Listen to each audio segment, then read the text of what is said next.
Friends, இன்றைக்கு உங்களுக்கு விறகு மாவில் புட்டை வச்சு காட்ட போறோம். இது வந்து விறகு.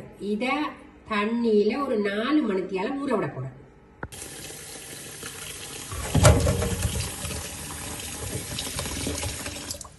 இதை அப்படியே 4 மணித்தியாலம் ஊற வைக்க வேணும். ஊற வச்சு போட்டுத்தான் திரும்ப திரிக்க வேணும்.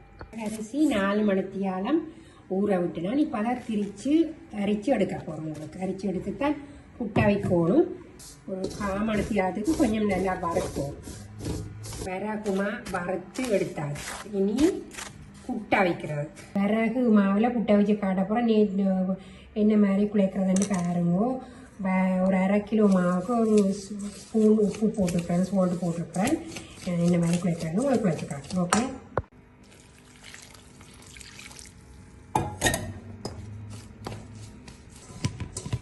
பாரம்பரிய சிறுதானியங்களில் ஒன்றான இந்த விறகு அரிசி புட்டு அவிக்க போறேன். எல்லாம் கொத்தி முடிச்சிட்டேன். இனி அவிச்சு காட்டணும் உங்களுக்கு.